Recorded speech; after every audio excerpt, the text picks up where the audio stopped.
Good evening and welcome new graduate students to the Seton Hall family. We are so happy to have you with us today. My name is Dr. Monica Burnett and I'm the Vice President for Student Services. In our division, we focus on 5 main areas: academic success, campus inclusion and community, safety and security, student wellness and support, and student engagement. I'm honored to be your moderator today. Thank you also to our panelists who come from all across our university for being here. Today, we will review some key content areas to introduce and welcome you to our community and provide you with tips and resources on how to be a successful graduate student here at Seton Hall. So first, we're going to begin with some introductions. Panelists, I'll call on each of you, and please introduce yourself and your department's role in supporting graduate student success. First person is Chris Cuccia. Good evening, everyone. I'm Dr. Chris Cuccia, Associate Provost for Academic and Graduate Affairs at Seton Hall. I've been at the university now for about 10 years and working in the graduate space for about 7 or 8 of those. So thank you all so much for joining us this evening, and more so even for your interest in our graduate programs. And we hope you enjoyed tonight's program.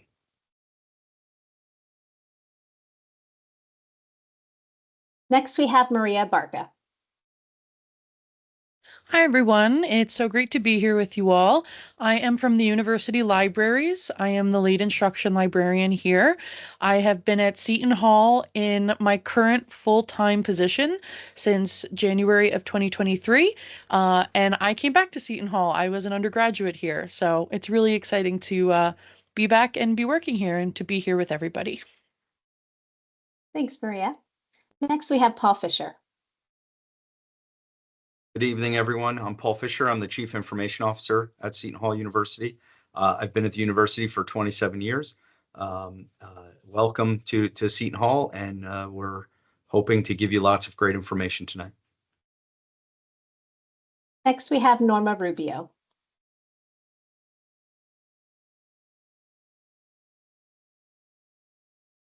Welcome, students. My name is Norma Rubio. I'm here at Seton Hall for about 3 years, and I work as a compliance manager at the research office, so an area in which I hope you will be interested and follow through your career. Thank you. Thanks, Norma. Next, we have Jose Lopez. Hello, our new graduate students. Welcome to Seton Hall. I'm Jose Lopez. I am Director of the Office of Grants and Research Services, and I'll talk a little bit about the opportunities you might consider for graduate fellowships and different scholarships and such. So look forward to talking with you. Thanks, Jose. Next, we have Samira Smith. Good evening, everyone, and welcome. My name is Samira Smith, and I'm one of the Associate Directors at Financial Aid, and I've been at Seton Hall for about 12 years, and I can't wait to speak to everyone and give them all the good information about financial aid. Thanks, Samira. Next, we have Kathy Winterfield. Hi, good evening, everyone. Looking forward to chatting with you. I work very closely in my department with the Financial Aid Office, so looking forward to hearing your questions and giving you some good information. Thanks, Kathy. Next, we have Justin Crass. Good evening and welcome to Seton Hall. Excited to have everyone join our community. I am the Associate Director with the Career Center on campus, and I will be celebrating my 10th year here in upcoming January. Looking forward to telling you a little bit more about how we support students. Thanks, Justin. And last but not least, we have Winston Roberts. Good evening, everybody. My name is Winston Roberts. I am the Assistant Vice President for Student Services and Dean of Student Engagement. My area oversees most of the co-curricular activities, which include student government, clubs and organizations, our fraternity and sorority life, as well as our student activities. Thanks, Winston. So now we're going to start with some questions from the audience. If you do have any questions at all that you would like to ask, you can also use the Q&A icon to ask any questions in this Teams meeting. So the first area that we're going to cover is academics. So overall, graduate students are very excited to begin their academic journey at Seton Hall. The first question goes to Dr. Cuccia. Can you please provide a brief overview of academic graduate services, and where should graduate students go if they have questions about their academic program or advising? Thank you, Dr. Burnett. Once again, good evening, everyone, and welcome to tonight's program. Again, I'd like to thank everyone who's joined us this evening. In my view, this program represents another critical step in your graduate journey as we anticipate the start of classes in just about 2 weeks. So thank you for being with us, and more importantly, for your interest in Seton Hall. The graduate community at Seton Hall is comprised of more than 3,500 students from across the land and around the globe, representing 70 countries worldwide, each a unique success story, each reflecting the mission of the institution, and each benefiting really from the Seton Hall promise of educating professionals with purpose.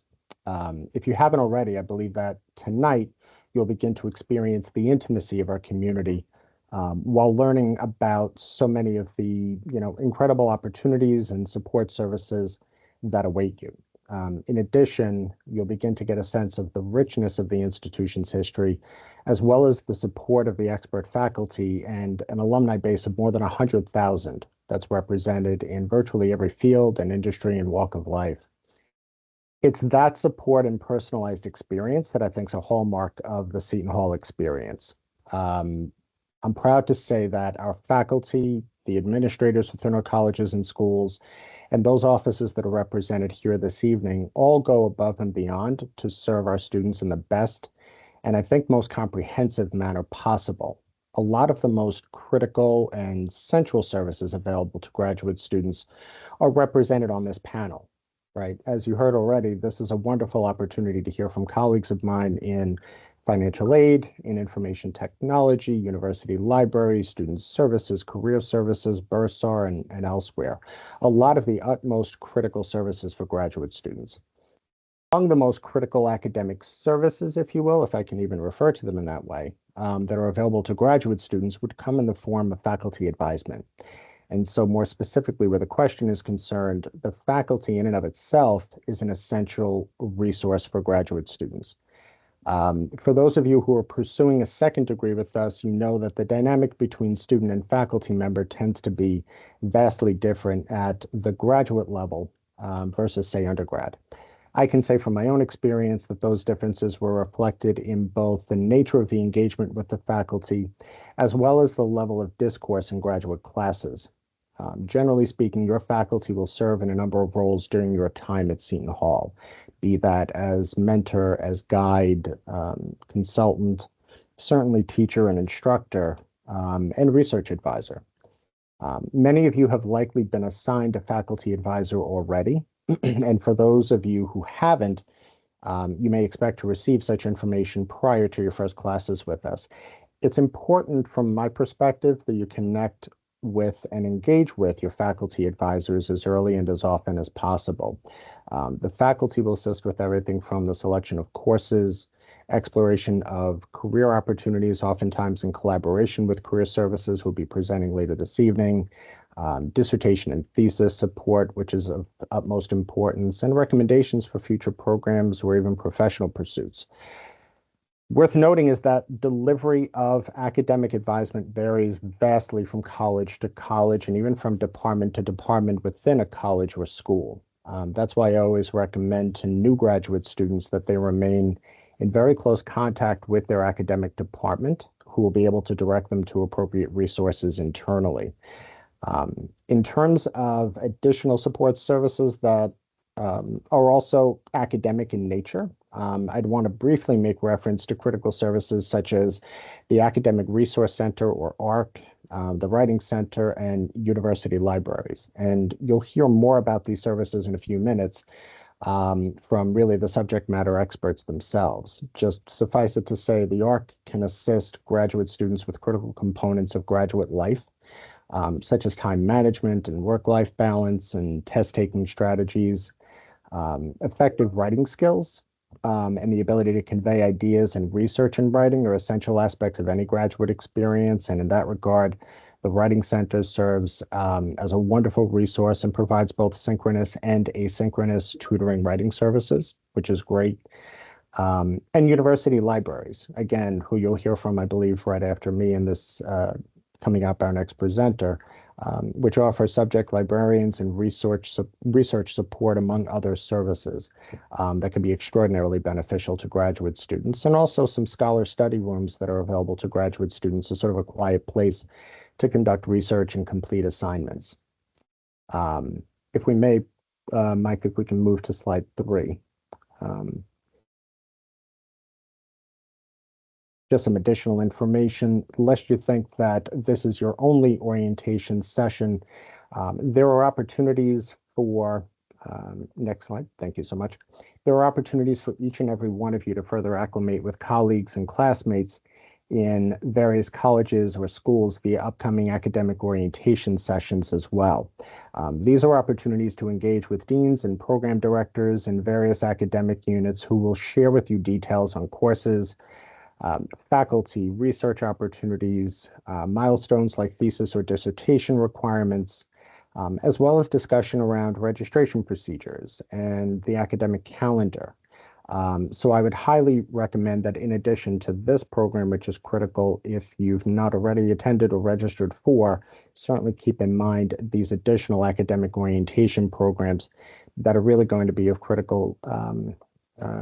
a critical benefit to you in your acclimation to the university. Also, veering away a bit from the purely academic services that support our graduate students, there are a number of other avenues that graduate students may seek and receive critical information and updates. If we may bounce back, Michael, to the prior slide. For students who are studying with us from abroad, one more slide back. The Office of International Programs will remain a critical support service to assist in your acclimation to the university and to help you settle on campus successfully as a new and international graduate student. Our colleagues in international programs can assist with connections to campus resources and activities, and also assist students from all walks of life who wish to join the International Student Association, which is a wonderful resource for Seton Hall's graduate students that promotes diversity within the university and provides our campus community with the opportunity for awareness and understanding of world cultures. The association meets regularly in the multicultural room located in the Global Commons and very, very much welcomes graduate students to the mix. For all of our graduate students as well, both domestic and international, I also encourage you to be on the lookout for our graduate student newsletter. This is produced monthly during the academic year. It's a great resource for all things graduate at the university, with information related to speaker series, financial aid workshops, engagement opportunities, student and financial success stories, and so much more. And finally, I would want to draw everyone's attention to what I believe is a fantastic perk that comes with being a graduate student at Seton Hall. And you'll see on the slide before you, that is our hallmark professional development courses, which are offered at no fee for matriculated graduate students. These courses are non-credit and designed to provide practical application and industry relevance, and help to equip professionals with the tools and knowledge needed to excel in their careers, advance, their professional goals, make meaningful impact in their respective fields, and so forth. Details pertaining to the upcoming semester's non-credit certificates in digital content creation, innovation and design thinking, contemporary leadership, all appear here on the slide before you. Again, these are incredible opportunities for professional development and to earn a badge or a certificate in the respective content areas. And once again, they are free for all matriculated graduate students, which is essentially each of you who is in attendance here this evening. So with that, I thank you for the time. Again, welcome. And I will turn the proceedings now back over to Dr. Burnett, our Master of Ceremonies. Thanks, Chris. So next we're going to cover academic support. So many of our graduate students really ask about academic support services, specifically from the library. So the next question goes to Maria. What resources and services do the libraries provide to support graduate students during their time at Seton Hall? Yeah, thank you so much for this question. So I want to start by answering this question by looking first at Walsh Library. Walsh Library is located on our South Orange campus. Next slide, please.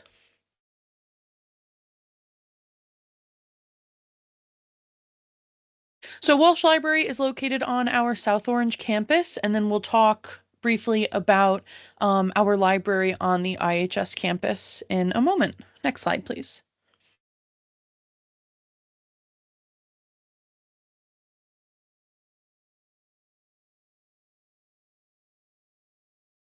So you can access a lot of materials, including ways of contacting the library, both the Walsh Library and the IHS campus, from library.shu.edu. The IHS campus has its own website, which we'll talk about in a bit, but the two libraries are really integrated. So if you're at IHS and you need help, you can also contact us at the South Orange campus. Make sure to check our website for daily hours. Hours are pretty consistent throughout the semester, but of course, with holidays and with finals, the hours can change. The libraries have access to over 600 databases, as well as thousands of print and ebooks. So whatever program that you're in, whatever degree you're going for, we will have databases and other resources available for you to use. We also have the librarians who create research guides for every graduate program. Professors will often ask us to maybe create a research guide for a specific class. So all you have to do is go to the library's website. You can go to our research guides link, which is right on the front page, and you can look up different classes and different topics to find a guide. The guides will often have resources for you, from book recommendations to information on how to conduct research in a particular area. So you can always check that out. You can also schedule research appointments with us, either in person or on Teams. These research appointments are a fantastic opportunity for you to have a sit down one-on-one with a librarian in your particular subject area, and they can help you with any questions you might have. You also have access to our databases and our research guides anytime, anywhere. Same with our ebooks, because they are a digital resource. Whether you're on or off campus, you have access to them. If you have any questions that come up about how to find something, maybe how to analyze a particular resource you come across, you can always contact us at email us at ask@shu.libanswers.com. Your question will be kicked to all of the librarians and somebody can help you out. We also have a live chat option on the front page of the library's website. The live chat is available during the fall and the spring semester. So if you have a quick question and you want real-time assistance, you can always send us a question there and we'll have a librarian help you out in real time. Really important for graduate students, the library also has our Research Data Services department. We work a lot with graduate students, especially those working on a thesis or a dissertation, out of data services. Data services will provide workshops on how to use certain software, for example, or how to conduct certain statistical tests. We also offer appointments where you can sit down one-on-one with one of our members of data services to get help with your dissertation, for example. And as the library, we also provide access to certain software that you would otherwise have to pay for. You can find everything about Research Data Services also on the library's website. And really importantly, we also provide dissertation and thesis support. Your dissertation or thesis will be sent to the library once you're done with the entire process. And so we're here to help you if any questions come up throughout the process of writing your dissertation or your thesis, especially as they pertain to copyright, for example. We can help you with that. We also have spaces that you can use if you're on campus. We have our quiet study areas as well as our study rooms. 2 or more people can sign up for a study room. We also have desktop computers in our information commons, and of course Wi-Fi and library staff at the circulation desk to help you out. Also located in the library, we have our prayer room, our wellness room, and our lactation room. On the first floor of the library, we also have our special collections, our archives, and our gallery. I highly encourage you to check out those resources. They have fantastic stuff down there. We also have a Dunkin' Donuts that is on site and a 24/7 study space that is attached to the Dunkin'. Next slide, please. Now I want to look at our Nutley Library on the IHS campus. Next slide, please. So the IHS campus has its own website. You can find it at library.shu.edu/IHS. This is home to the School of the Health and Medical Sciences and the College of Nursing. Like I mentioned before, though, the two libraries are really closely integrated. So if you ever need help, you can also contact us at South Orange. In the physical space at Nutley, you have access to 20 study rooms that you can book 7 days in advance. You have access to study carrels, so you can have some private space to work as well as printing. There's a really nice, beautiful, large, quiet study room that you can also use. There's also a small but really comprehensive print reference collection that is constantly updating with the fields. And we offer book delivery over there. Next slide, please.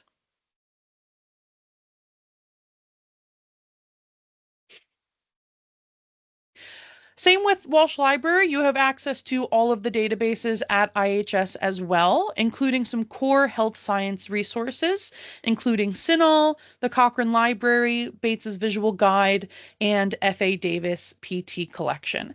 Anything we have at Walsh Library, you have access to at IHS, but we also make sure we have resources specifically for our health and medical sciences and nursing students. Next slide, please.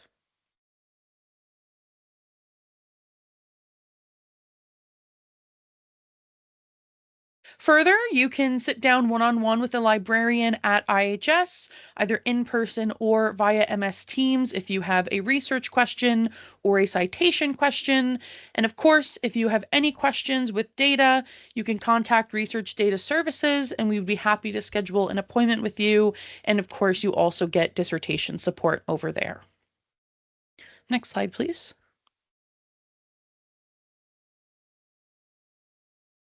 This is just a picture of what the common area in the IHS library looks like.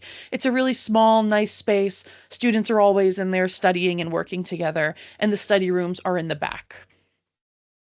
And finally, you can always contact us to get support, specifically with your subject librarian. Next slide, please. We want to make sure we hear from you. So no matter what program you're in, we have a librarian who's dedicated to your area of study. You can always email us at ask@shu.libanswers.com. Let us know that you're a new graduate student, and we can set you up with the right subject librarian. So from that point onward, if you have any questions about how to do research in that area, you can always contact us. And of course, make sure you keep up with us through social media. We're on Instagram, Twitter, and on Facebook.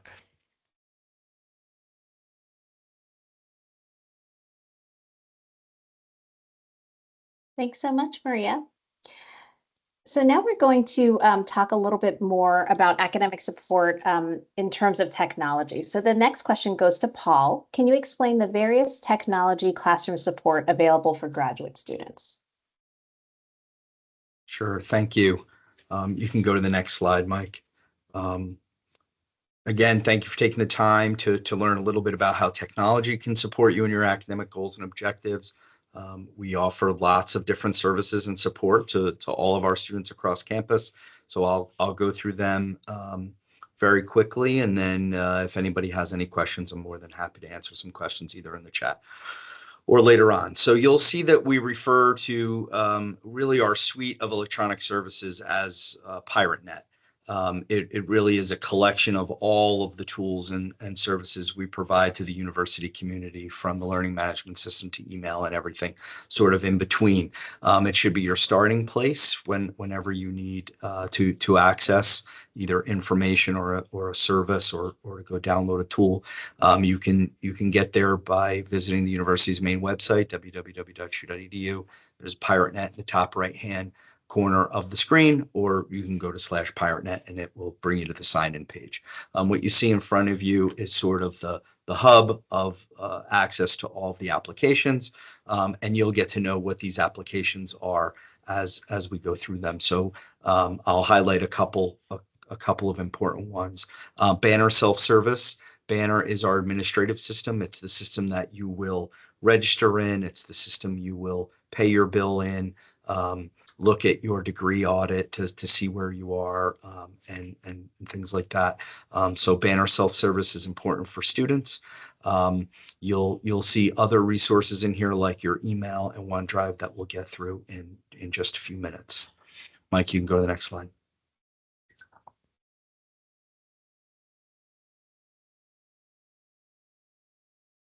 So we have several online learning platforms at the university. Make sure that you are in communication with your faculty member. It's probably in the syllabus about which system that they will use. Teams is obviously the platform that we're using today.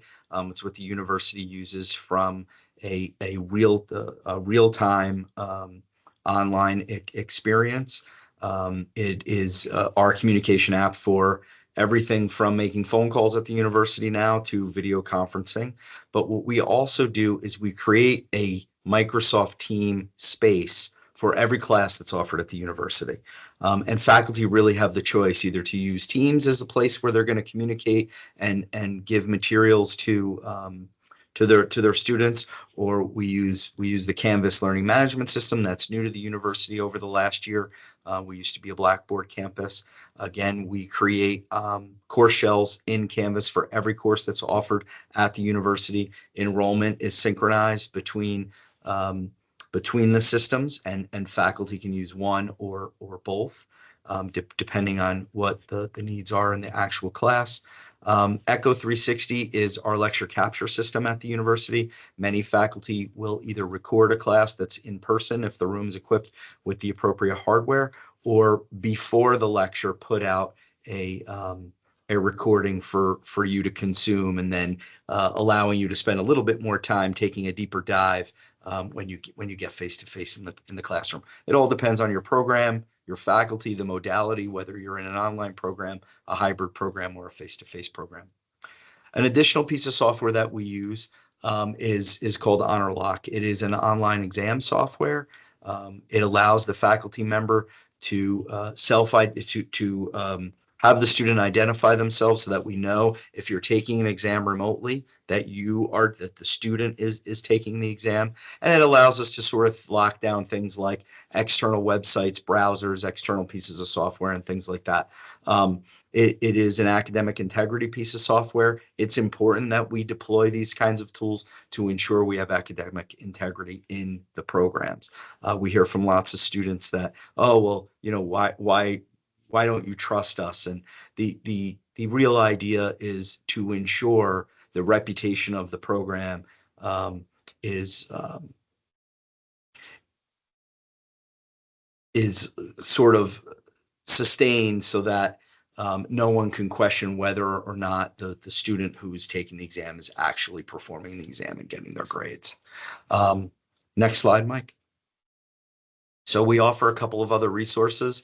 Microsoft Office is available to all students at the university. We are Microsoft Campus Shop, so your email will be in Outlook. You get 100 gigabytes worth of space in your mailbox. We can't stress enough to read your university email. That's where you get all official communications from the university, from your faculty, from the university in general, whether it's time to register, an IT notification, or time to pay your bill. Along with that comes cloud storage. So it's called OneDrive. For those of you who may not know, you get 1 terabyte worth of space. It is really important that you store your academic work in the cloud. Lots of things can happen to your computer. You can break it, you can lose it, it can get stolen. So ensuring that all of your content is saved in the cloud will ensure that you don't have to write that paper all over again or recreate parts of your dissertation, which we all know is a big effort. You get web versions of the Microsoft Office suite, but students are also eligible to download and install it on up to 5 devices, including mobile. So if you have an iPad, an iPhone, a computer, somebody else's computer that you might do work at, you can actually download and install the Microsoft Office suite on up to 5 machines. And we touched on Microsoft Teams already, but outside of the class, it really allows for a great and easy collaboration space for you and your peers in other classes if you're working on a project together.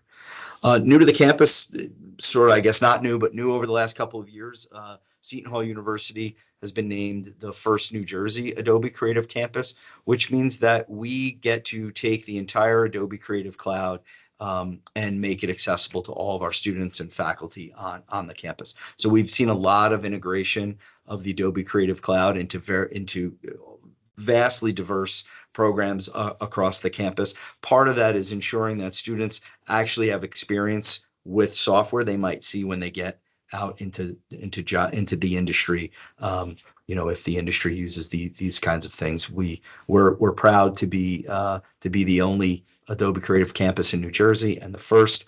We have many of our students and faculty have taken us up on using the software, and you can go through.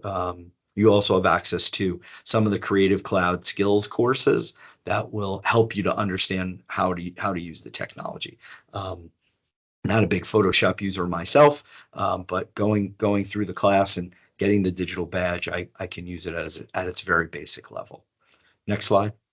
We have lots of training opportunities. The Teaching Learning Technology Center is located on the lower level of Walsh Library on the South Orange campus. We can help you with all aspects of technology.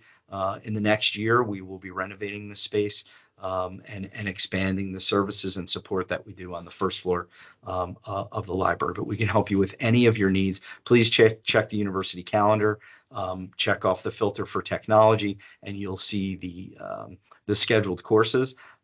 If you don't see something that you need, please reach out to us. You can reach out to technology@shu.edu and either ask for a course and we'll schedule one, or we have lots of one-to-one training opportunities available for students as well.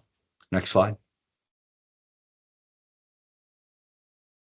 I think the next slide is about LinkedIn Learning. So LinkedIn Learning is another resource for students on the campus. There is over 15,000 courses in LinkedIn Learning for you to go through. You can synchronize it with your professional LinkedIn Learning account. So as you go through some of the modules and go through courses that are led by expert instructors and industry leaders, and actually display the badge on your official LinkedIn Learning profile.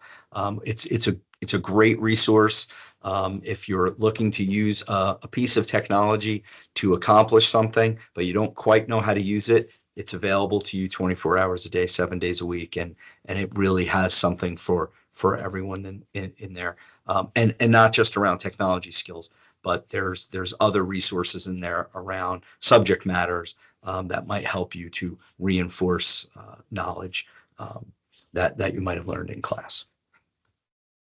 Next slide, Mike. So we take IT security very seriously at the university. As you begin to set up your accounts and get your welcome emails and things like that, if you haven't gotten it already, you're going to set up two-factor authentication, much like your bank or Google or Netflix or any of the other services that you use from a consumer perspective. It's the way that we know once you put in your username and password that we know you are who you are when you get here. So it's a very easy install on your Apple or Android device.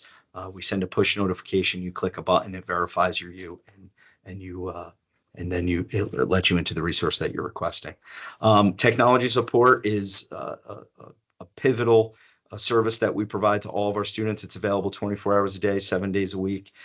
You can gain support from the university's website, technology.shu.edu. It's a huge knowledge base on how you utilize technology at the university. You can also call the technology service desk. The number's listed on the slide for you, 973-275-2222. For those of you who don't like to be on the phone, which is most people these days, you can always open a service request at servicedesk@shu.edu. It will automatically open a service request and route it to the appropriate party to help you. We're available 24 hours a day, seven days a week. I think that might be the last slide. So thank you for your time today. If there's any additional questions, please let me know. Thanks so much, Paul. So some students have also have some questions about academic research support for their studies here at Seton Hall. So the next question goes to Norma and Jose.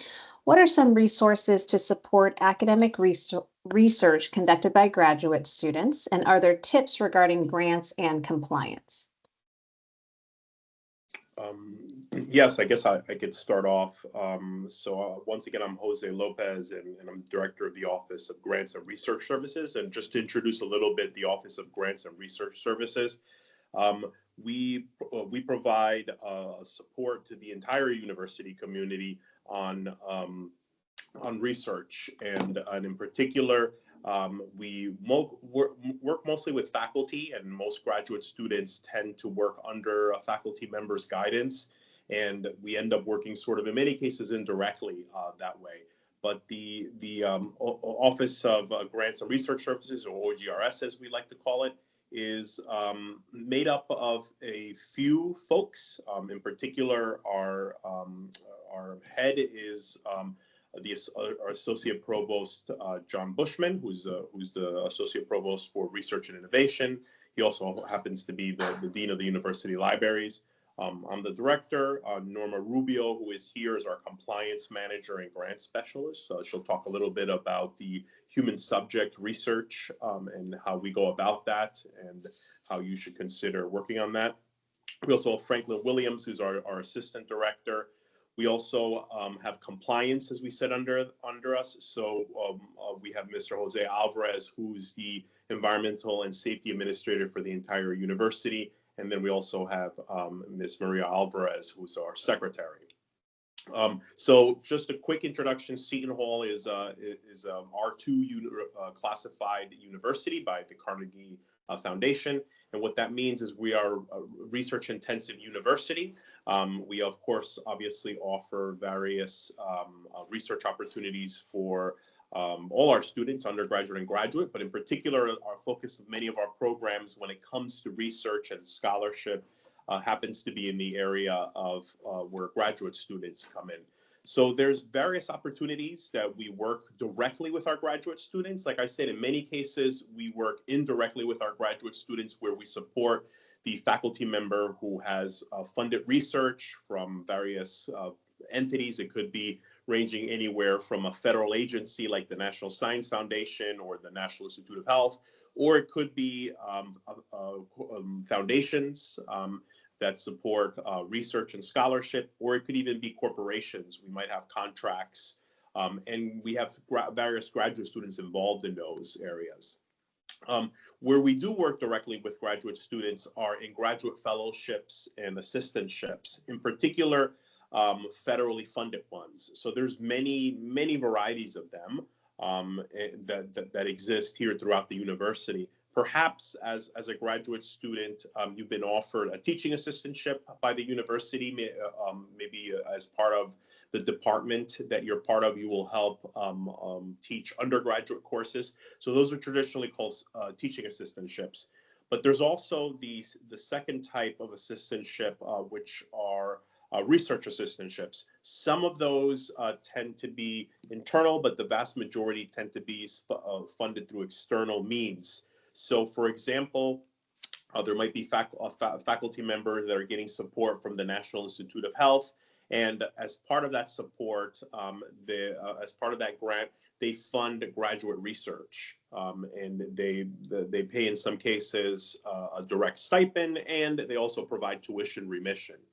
And that, I would say, in many cases, is sort of the indirect approach for funding some of your graduate studies. You basically work under the guidance and mentorship of a faculty member or a group of faculty member that happen to have funded research, and then that's a way of directly funding your graduate studies. You might get a stipend, you might get tuition assistantship from that. But then there are various other opportunities where you can get direct funding. So in particular, the U.S. government provides various research fellowships. Various agencies like the National Science Foundation. In fact, the National Science Foundation has been funding now for over 60 years what's known as the the NSF Graduate Research Fellowship Program. And that's a program where you would apply directly. You would work, of course, with your graduate mentor, come up with a project that might be of interest, mutual interest to both, but in particular of interest to you towards your master's or doctoral studies. And then you submit it, and it gets competitively reviewed and evaluated by by national review panels. And then what happens if you get funded? The GRFP, the Graduate Research Fellowship Program at the National Science Foundation, will fund tuition and will fund also a living stipend, essentially an annual salary. Up to 3 years of funding will be provided. And then there's various other versions of those. The Department of Energy provides one. The Department of Defense provides one. In the case of the Department of Energy, those tend to be from anywhere from 3 to 4 years of graduate funding that you receive. Once again, it's a salary and further money for tuition. And in some cases, they also provide travel support. And even in some cases, funding for computers and such along those lines. The Department of Defense tends to have a fellowship where a part of it, and it's not only the Department of Defense, also the Department of Justice, a few other federal agencies provide these. These are fellowships where if you are awarded the graduate fellowship, you then would receive the funding, to fund your graduate studies, but then you commit to work up to, in some cases, up to 2 to 3 years for the federal government, usually within the agency that funded your graduate studies. So there's various opportunities there. The Smithsonian, for example, Institute, if you're doing museum studies, they fund various programs. There are also state fellowships that are offered. A good example is the state of New Jersey offers the New Jersey Offshore Wind Fellowship Program. Seton Hall is one of the recipient institute. We have 3 fellowships that are offered there. These fellowships offer a stipend of $30,000. They're competitive. You would apply for them. And there's various other ones there. There's also various foundations and companies. A good example is the Ford, from the Ford Motor Company fellowship. Microsoft, that we was mentioned various times. Seton Hall is a Microsoft campus. Microsoft offers PhD fellowships. And then there's other programs, for example, the GEM Fellows program, which you can look up, is a program that is funded by various companies, and they kind of pool their money together there. And if you receive this fellowship, it then provides you professional internship opportunities where you could work at some of the sponsoring companies. So there's many sort of various opportunities. So we do have on the Office of Grants and Research Services, OGRS, on our webpage, we do have a specific link there for various graduate fellowships and assistantships. And I encourage you to kind of look there, and then it's a rather large database with links and over a few thousand different opportunities there that you might want to look into it at one point or another to help fund or subsidize your graduate studies. I'd like to now kind of move over to compliance and give it over to Ms. Norma Rubio. Norma?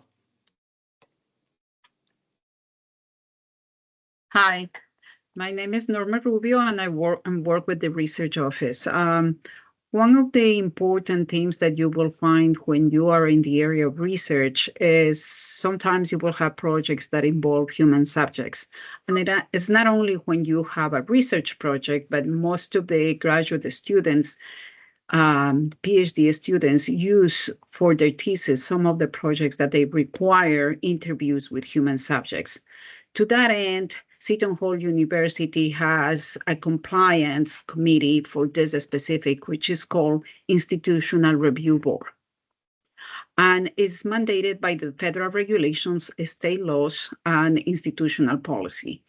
There are criteria, specific criteria for this. So you are supposed to have subjects that they are selected in an equitable manner. The inclusion or exclusion criteria needs to be adequate. The research purpose and setting that needs to be appropriate. And the recruitment process need to be fair. So these are the things that they are required. And here at Seton Hall, we have the process is you submit the IRB through form stack, which we have in our website, all the links for this. The IRB committee meets monthly, and we will review this. They have also all the schedule of the IRB committee is on the website, so you know when is the due date for the application and when the committee is reviewing these applications. It's important to know that you need to follow all the steps that they are on the website. And if you get any confusions, please email us, irb@shu.edu. We will be happy to help you with all the questions. There is also compliance with the institutional animal care and use of animals, in this case, the committee, which the head of that committee is Dr. Suli Chan. And she also has a page. All these pages of compliance are under the website of the research office. It is important to follow all the instructions. Same thing like the IRB, the IACOG has also their committee that they meet twice a year, and it's for the use of animals. If you are in a project which is you are using animal testing, you will have to do that.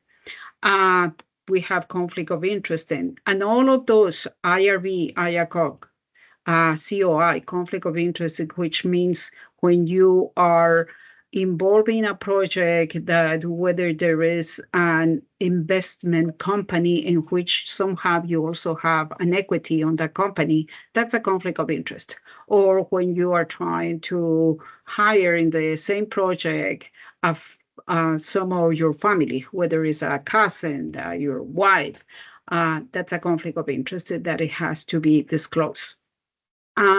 For all of these compliance modules that we have here, Seton Hall has CITI program, which is the software that will give you the necessary training for you to apply under any of these applications.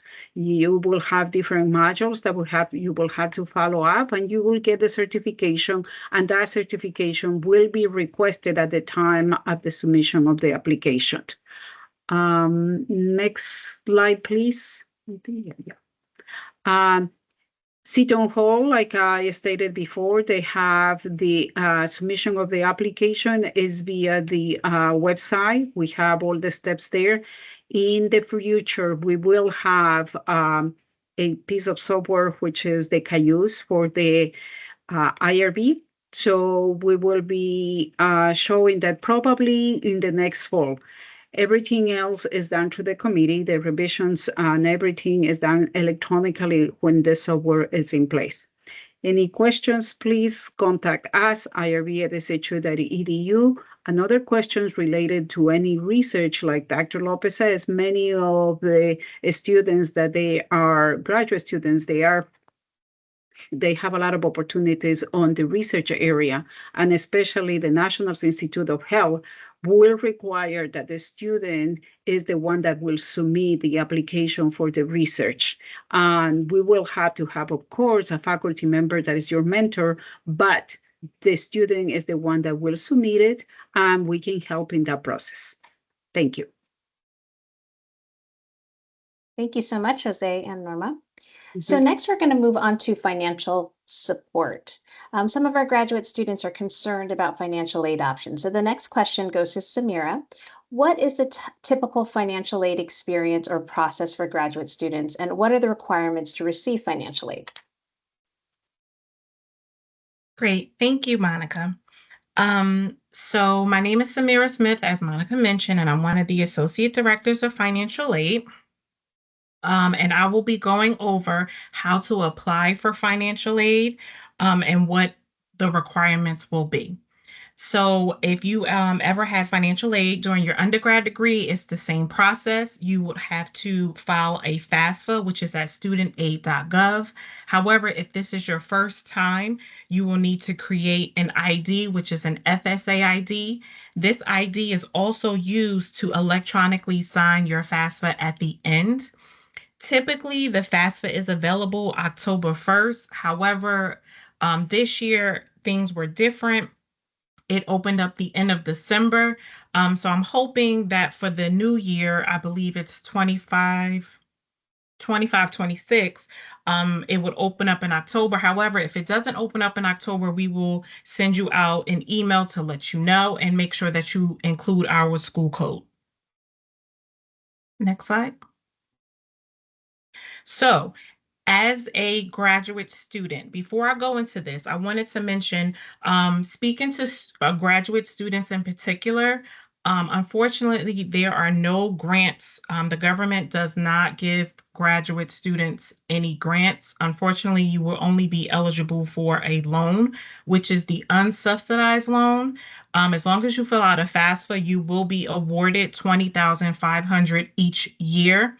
However, there is an aggregate loan limit of $138,500. That number includes the loans that you have taken out as an undergrad student.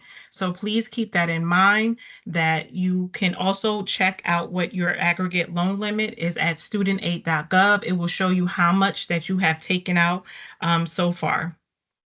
Also, repayment starts 6 months after graduation. So if you took a break from your undergrad to your grad, those 6 months have already started. So once you stop with your graduate program or you graduate, you'll go right into repayment. Also, the interest rate for this unsubsidized loan, it changes year to year. So for this year, it is at 8.08%. And also, because the unsubsidized loan is a federal loan, the government do take out a fee. So it is 1.057. I believe each semester it's 10,250 and the government will give us 10,142. So just keep that in mind. Also, because it is an unsubsidized loan, the government requires you to pay the interest while you're in school. If you want to also pay the principal as well, you can do so. There are no penalties. Please keep in mind that if this is your first time taking out any type of federal loan, that the government requires you to complete an entrance counseling and a promissory note. Once you do it one time, it's good for 10 years, and that's also completed at studentaid.gov. Next slide. Okay. So I would say if you're taking 6 credits, you will be okay with the unsubsidized loan. However, some students take more, so you will need additional funding. The federal Grad Plus loan is another way that students help cover that gap. So the Grad Plus loan is in the student's name and it will be applied at studentaid.gov. In order to have this loan applied to your account, you must fill out a FAFSA. And the same thing as the unsub loan. When you are applying for the Grad Plus loan, during the application process, they will ask you if you want to have the loan deferred until you graduate. You can check yes or no, however you want to do that. And then the repayment is over 10 years. However, if you need to extend it, you will reach out to the loan servicer. And also there is an interest rate and origination fee for that Grad Plus loan.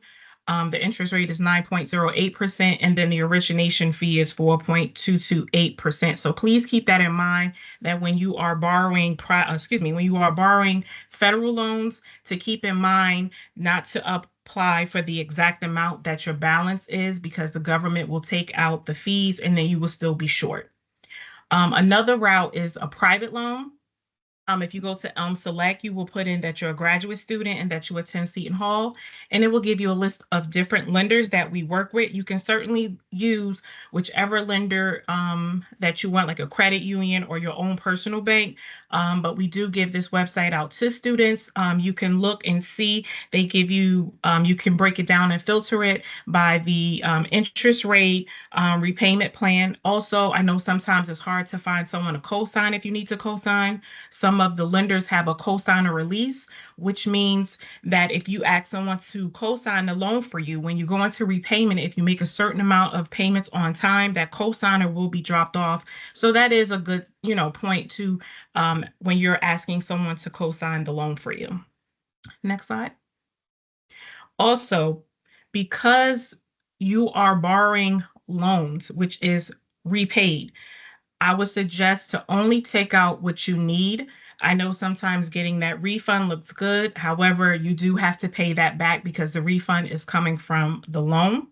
So after every disbursement, we will send you out an email to let you know that your loans have dispersed to your account. At that point, if you see that you have a credit amount and you do not want it, you can submit a loan adjustment form. It's electronically. You would submit it to shu.edu/loan adjustment, and we can reduce your loan and send back that credit amount if you do not want it. If not, then you can request the refund. Next slide. So we have graduate assistantships. You must be admitted into a program before you can apply. You would complete an application and upload your resume along with a personal statement. If you are granted an assistantship, it covers your tuition only. It can cover, I believe, 12 credits per semester. However, it depends on your department or office that you're working for. They may not cover up to 12 credits, but that's the most that you can receive per semester. And if any prospective department is interested, they will call you in for an interview and then let you know whether they will move forward with you. And if you are interested, you will go to jobs.shu.edu and you can filter it by grad assistantships. I do want to mention that the fall bills typically are available early July, and the due date is August 2nd.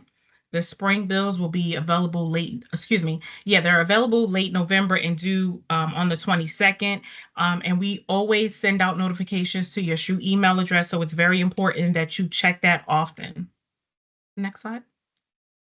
So as I mentioned, if you're interested in the refund will not start until after your aid is dispersed. Your aid cannot disperse until your professors confirm your attendance. So after the add drop process, professors will receive an email to say that the student has been attending the classes, and then we can go ahead and disperse your aid. Once your account shows that credit, you will need to fill out a refund authorization form, which can be submitted via PyroNet under the Bursar section.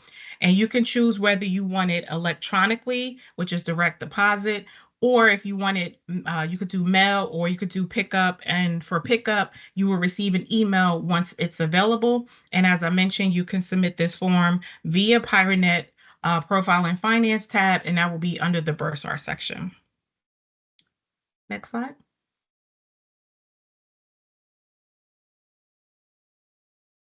Okay, so if you have any questions, we are working on summer hours. Our last summer hours, I believe, is the 16th.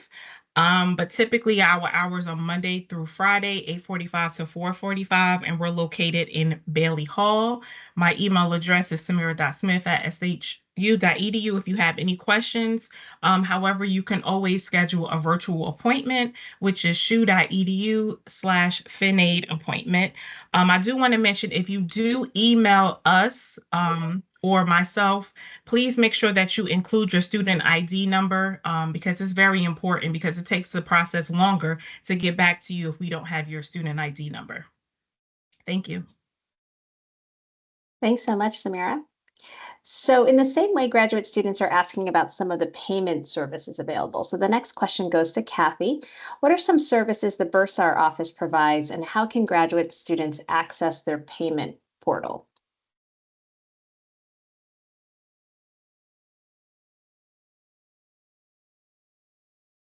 Hello? There you go. Okay, you froze for a minute there. Hi, it's Kathy Winterfield. I'm the bursar at Seton Hall, and thank you, Samira, for the good lead into billing. Before I start with this slide, I do want to answer some of the questions that have been in the chat because everybody seems to be curious about the due date of bills. The due date has passed and it was August 2nd, but you don't need to, freak out yet because there's plenty of time. We got 2 weeks before classes start to get things in order.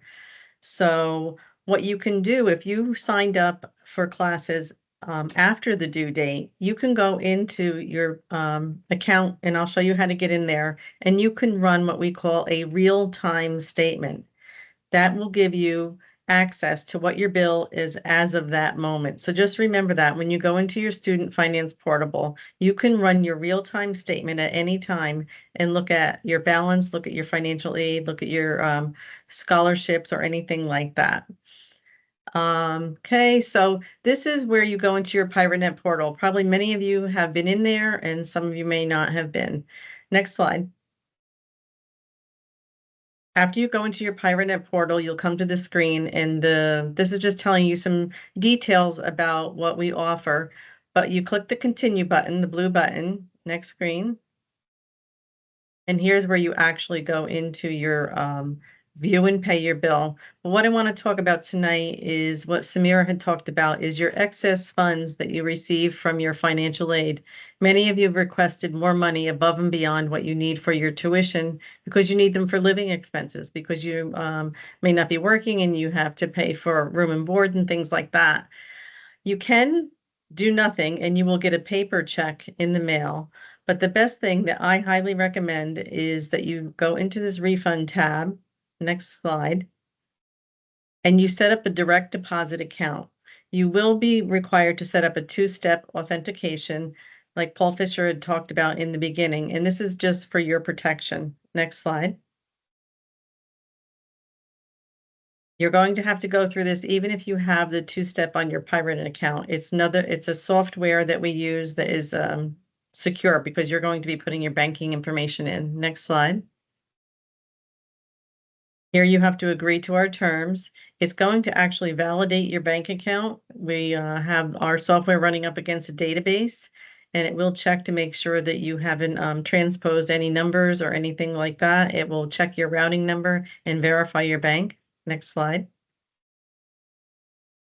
And here's where you'll be able to verify it. No one can see your banking information except you, and I can only see your last 4 digits. So you have to be very careful, make sure you get it in there right. And then when you will get a refund after your aid has posted. This will be direct deposited in your account within 3 to 5 business days. I highly suggest this. This is so much more secure than the United States Post Office and mailing. So many checks get lost in the mail. I can't recommend this enough, but of course it is not mandatory at this time. Next slide. And moving off of refunds, the tuition insurance is something Seton Hall has been involved in for about 3 or 4 years. Since COVID, it has been really hard for people to get going and get started. Things are leveling off now. We've been out of COVID for about 2 years. But this is something that I really don't endorse this, and we actually don't manage it, but we do have a third party called GradGuard. Their URL is on the bottom of the screen. The one thing good about this is it could be for even if you have to take care of a loved one and if you have to step out. So it just doesn't have to be for something that is for you individually. And what this does is it will pay for your tuition above and beyond what our normal add drop policy is. So this is something that you can purchase. You can look at that URL on there. You can see it on the Bursar website. And actually, when you sign into your payment portal for the first time, this will be offered to you. And you can click to either accept or decline, and it will bring you through to their website. It's very reasonable. It's only, it's about $200 per semester, and it's something you may want to consider as you sign up. You're investing a lot of money in your education, but sometimes life gets in the way, and this may be something that you consider. Next slide. Next slide. I think that's a repeat. Go the other way. Okay, questions. So my name's Kathy Winterfield. This is our general inbox. We monitor that daily. If you call the 800 number, they can answer some general questions. If your question is more difficult, they will patch that through to my office. We are located in Bailey Hall, right next to financial aid. Sometimes you're not sure if your question is financial aid related or billing related. We sit right next to each other and we support each other. So don't worry if you wind up at the wrong office. Just email us and we'll direct you to the right place. And thank you and welcome to Seton Hall. Looking forward to meeting you. Thanks so much, Kathy. So next we're going to move along to student services. We have some graduate students who just have some questions about career options and services. So the next question goes to Justin. How can the Career Center best support students who are job searching, and how can they learn more about career fairs and career mentors? So thank you, Dr. Burnett, and welcome once again. Happy to answer some questions now, and if you have any other questions, please feel free to add them to the chat. So as I mentioned earlier, I am Justin Krast, the Associate Director with the Career Center, and there are a number of ways that we support students. If you could please move to the next slide. I think that I always like to start with the idea that we are here to help you identify and achieve your personal and professional goals, and so a key part of that is going to be providing individualized and personalized service and career coaching and advisement to our students. And so every student, when they come to campus, you're going to get an advisor who works specifically with students who are interested in going exactly where you want to go, whether it's a specific industry, using your major in a certain way. That's part of what you're going to get is individualized and personalized assistance that's going to be tailored towards where you want to go. So you can see our staff up on the screen, and each of us works with a specific cohort of students.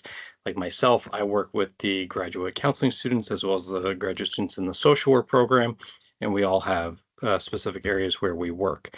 And we can assist students with every step of that process, whether it's trying to get an idea of if I want to go here, what are some skills I need to develop, what are some gaps I have, how do I address that? That can be with application materials like resumes or cover letters. It can be with interviewing or LinkedIn or networking, any of those steps, anything along that process, that's part of where we're here to support and assist our students. And that can also be things like professional development, depending on what you're looking to do or what area you want to go into. What are some additional certifications you might want to get, or what are some additional things you might want to study while you're getting your degree to help really give you the best chances to be successful and to achieve those goals that you have. So we have a number of tools that we use to help students with that, but it's really starting with that idea of how do we provide individualized service and support to everybody that we support and work with. If you could please go to the next slide. Thank you. And so one of the main ways that, or one of the big ways that we support students is we do a number of different events. And you'll see on the screen right now, or for those of you, I know there's some tech issues you can see later, but we do both large things and small things, very targeted programs, a wide range of things to really make sure that there are some events that will support you. So every fall we do a large industry specific career fair. This fall it will be on Wednesday, September 25th.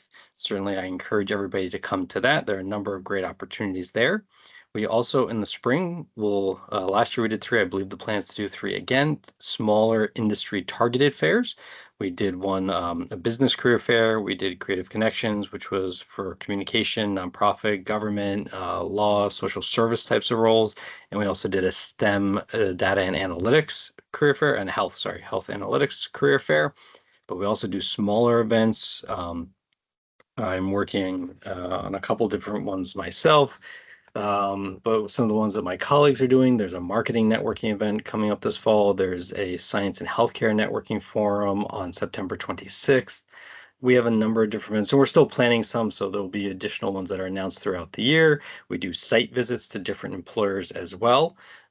So we do programs like I brought students to the FBI offices last year for a program. I brought some folks to the Passaic County Vicinage. We do a lot of different things in those spaces. We bring guest speakers. We help coordinate speakers for different classes. We are part of the Big East Career Consortium, and we also do some campus interviewing. So there's a number of different services, different events, and there's a lot of different things that we do. Also, in one of our online tools, which I'll talk about shortly, Handshake has a number of great listings for employer events that are going on that can be opportunities for you to connect. A lot of them are virtual, so you can do them from pretty much anywhere. But there are a lot of leading companies, big companies that are doing information sessions and opportunities to connect, doing skill development. And I see the question about online students. I will address that before I wrap up as well. If you could go to the next slide, please.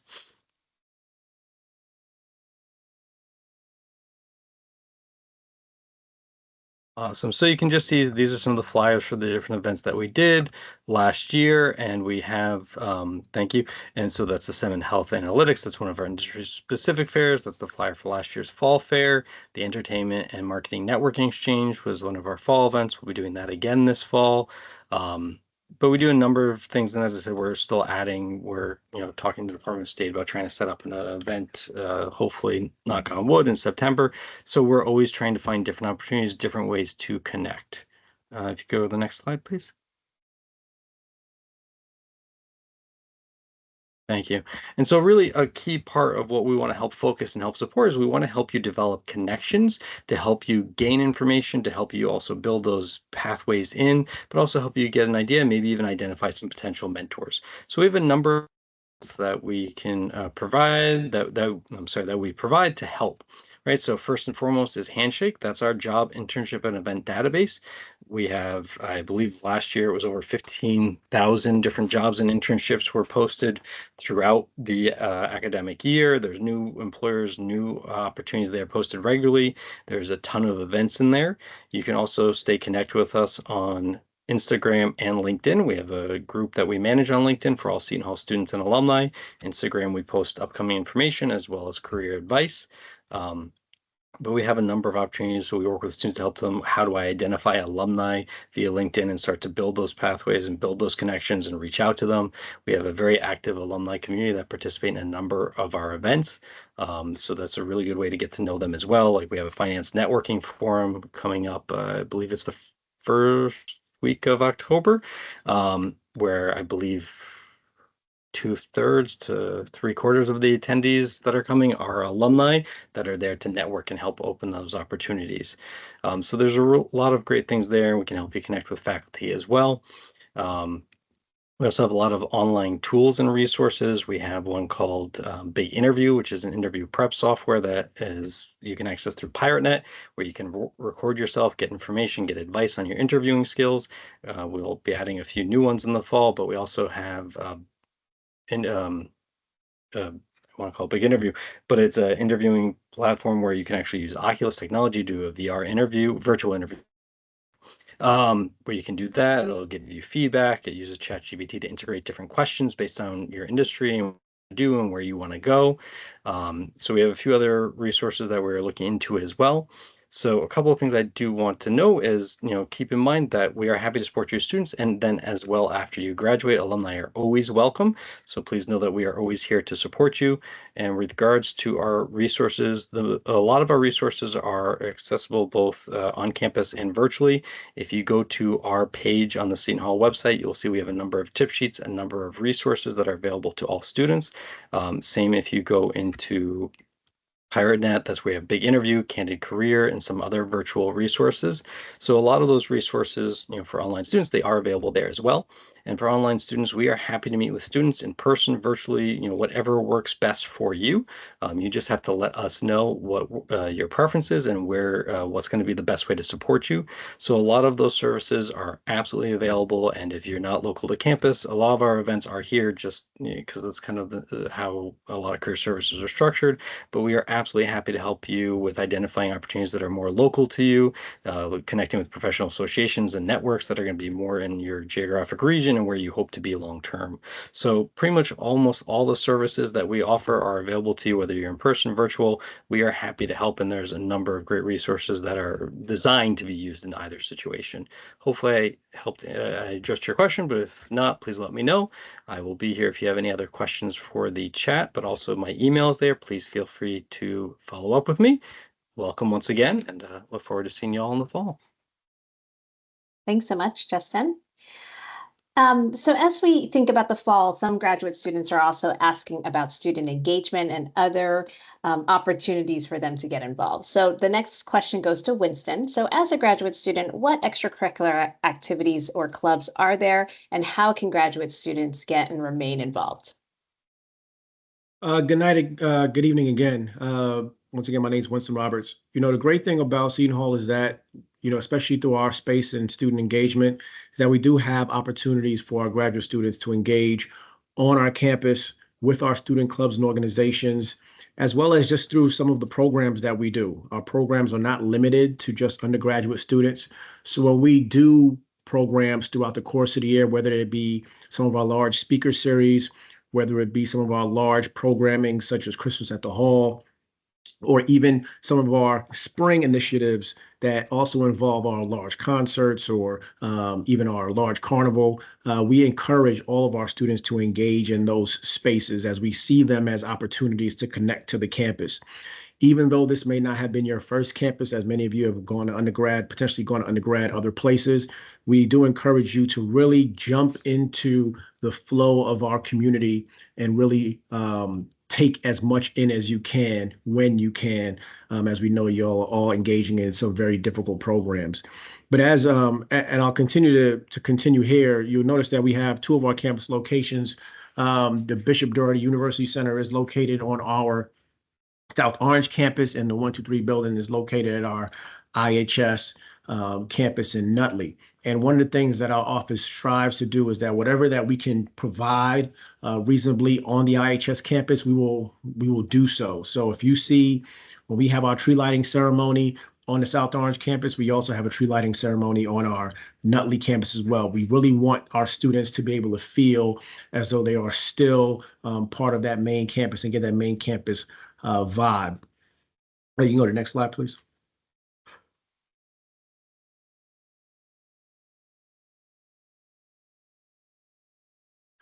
Just so you know, and I'll introduce you to our team here, we cover a number of different spaces. So obviously engagement doesn't only mean programming. We also cover our fraternity and sorority life, as well as our student government. And once again, we implore our students, if you can, our graduate students, to participate in these different spaces. Some of these organizations do have graduate chapters, which allow for students to engage as graduate students. And any questions that you may have on how best to do that, any one of our staff members are open to the opportunity to speak with each of you to answer that question in ways that you can sort of connect, and based off of your schedule, ways that you can connect to the campus. Next slide, please. As I noted before, participating in signature events that we have throughout the course of the year are also fine ways to get involved. We also want you to share with us how you would like your experience to how you would like to experience our campus. We think it's important for us to have open dialogue with our graduate students, and we understand that no two graduate student experiences are the same. So if there are things that we can potentially provide to you, please let our team know, and we will find a way to make that a part of our process, make that a part of our thought process when we are coming up with new innovative ways to connect with you all as students. As I mentioned before, we have over 100 clubs and organizations on our campus, and I'll talk a little bit about Engage, which is our engagement platform that we use on our campus. But we also have work opportunities. Now, not every place has a graduate assistantship, but I know for our office and student engagement, we do have a graduate intern, which is a paid position on our campus, which does allow, if you're interested in student engagement activities and the like, it's a great way for you to get some if you will, on the job training or some real experience in doing those things. Our engagement platform, as I noted before, Engage is the one-stop shop. It's a way for you to curate your experience here at Seton Hall University. It's a way for you to see what is available, what is out there. If you would like to connect to an organization, one of our registered organizations, you can do so through this platform. All you have to do is sign in, and you can go there right now, and you can see the list of our active organizations. You can see a list of our active fraternities and sororities. And you can start to see that they're already planning for the academic year in regards to events, meetings, and the like. So if there are things that you are interested in, please jump into Engage. There's a QR code there. You can go to the university's website, type in Engage, and it'll take you right to our splash page. You can also access it through the PirateNet account. Your PirateNet account is one of the apps that you'll find in the PirateNet account. So please take the opportunity to jump into it and see what else we have to offer on our campus. The Cork Partner app is more so for if you're going to the programs. It's a way for us to sign you up, and you can come to a program if we have off-campus trips, such as we do Broadway shows, a number of Broadway shows. We do a number of athletic events that go to whether the Prudential Center for basketball games, or to Yankee Stadium or Citi Field for Mets games. We really do try to provide a breadth of opportunity for you all to get engaged at a very minimal cost, most times no cost at all. So we do try our best there. But Cork is the way for you to sort of use as a ticket. Some of our signature events, that I mentioned some of these, but Christmas at the Hall is our main fall event. It is an opportunity for our campus to start the Advent calendar and usher in the holiday season on our campus. We do it very well, I must say, and I think our entire campus enjoys that tradition that we engage in every year, which usually happens during that first week of December, right after Thanksgiving. We all surround our 60-foot tree on our campus. We have student performances. We have performances from some of our other groups on campus. And we really have a great time that night before we light the tree. And yes, we do rival Rockefeller, but I'm not going to go too deep into that. We also have our spring carnival. I mentioned our Shoe Speaks lecture, in which we will bring notable speakers to our campus, just to talk about whatever it might be, whatever we know will connect to our students. This past year, we've had actors, we've had artists. We've had Kiki Palmer, you name it. We've tried our best to make sure that those things are active and available to our students. Concerts I mentioned before, comedy shows. We start every single academic year with a comedy show. We've had comedians from Impractical Jokers on our campus. This year we have a mind reader who was featured on America's Got Talent. We do a ton of wellness events in conjunction with the Dean of Students office and their Dare to Care campaign. And we also have therapy animals. So if you're ever missing a pet, if you want to enjoy the cuddles of a giant dog, we do provide those opportunities. And actually, during the first week of the academic year, we will be having puppy yoga on our campus. So like I said, we really like to engage, and all of these things are available and open to you all as graduate students. The way to stay connected with us, we have a number of areas within our social media. Hall Students is the main space in which we put out much of our information that is shared by both Dean of Students as well as our office and the student engagement. So we really try to get a lot out through that Hall Students page. SHU SAB, that's our Student Activities Board. They're the ones that handle our large scale programming, and you'll also see a lot of content from there as well. I encourage you to follow Seton Hall SGA. I think it's a great space to see our students putting in work and advocating for each other. And then lastly, SHU Greek Life, to see what our friends in Fraternity and Sorority Life are engaged in as well. Once again, you can follow us in all these spaces, or you can come visit us on the second floor of the University Center. We do have an open door policy. We have a good time. We hope that you'll enjoy many of our programs as well. Awesome. Thanks so much, Winston. So we are almost at time. We have about 5 minutes left, and I'd like to just open it up to all of our panelists to just offer any pieces of advice that they would give to our students on the call as they prepare to start their journey at Seton Hall. So if you're a panelist and you'd like to share, just go ahead and raise your hand, and we can kind of go and see if anybody has any last minute pieces of advice. So I will start as we have other panelists jump in. Part of what our philosophy here at Seton Hall, and you can probably see through the chat and how responsive everybody has been through the chat, is that we really try to focus on student success holistically. So that means academic success, social success, emotional success, spiritual success. We really want you to be a successful student here. That's first and foremost. The second is we really want to create and provide a welcoming and inclusive campus environment, right? So we really do have an open door policy. We're here to support you. We're here to support each other. So if you have questions, please ask. That's my biggest piece of advice. We have so many campus resources out here to help you.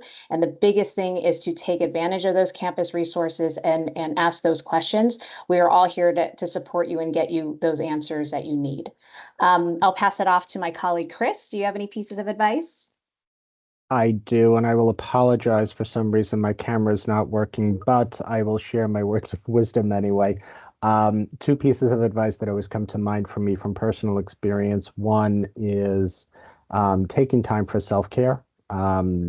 Graduate school can be extraordinarily intense with competing priorities amongst friends and family, and of course, academic pursuits.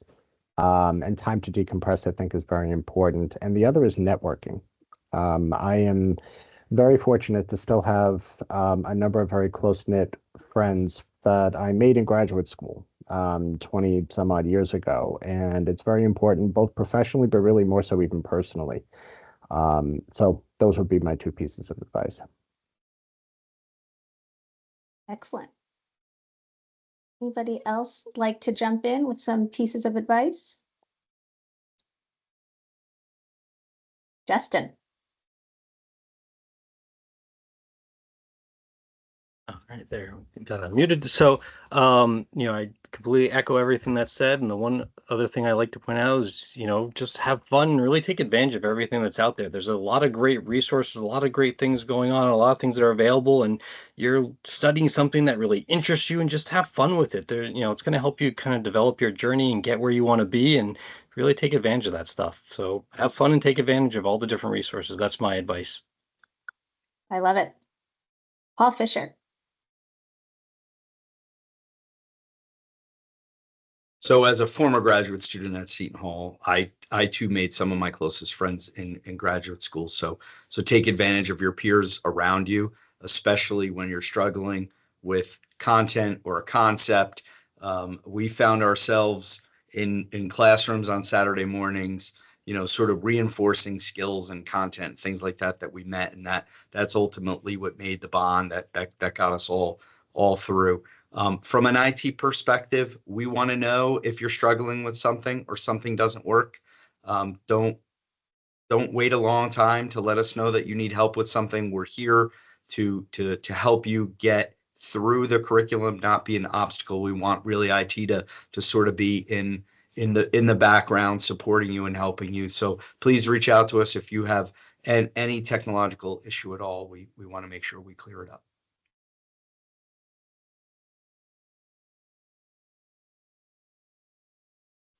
Thanks so much, Paul. All right, so we are at about time. We just want to thank everybody on the call for joining us tonight.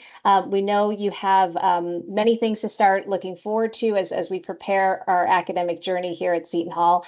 The other last bit of piece of advice that I have is just to get involved and stay involved. Winston shared a lot about some of our signature events that are coming up that are open not only to our undergraduate students, but also to our graduate students. We really pride ourselves in our community. So go out, go to a basketball game, really root on the Pirates.